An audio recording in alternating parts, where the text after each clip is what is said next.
Okay guys, I just want to make a video here and talk to you a little bit about Ken and Barbie. These are the dolls from the Barbie movie this past summer.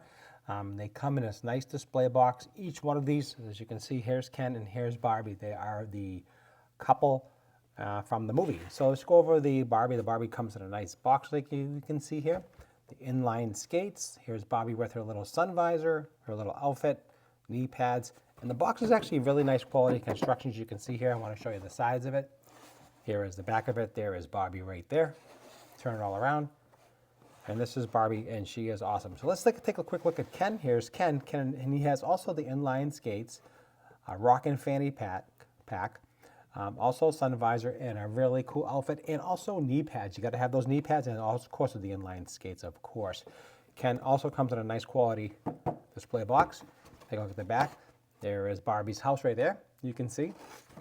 And here's the dynamic duo right here in person, Ken and Barbie. Probably the hottest dolls right now. Again, they're in nice display boxes, super high quality, and absolutely love the way they look, and they're just super awesome power couple. Thanks for watching this quick review. Hope you enjoyed.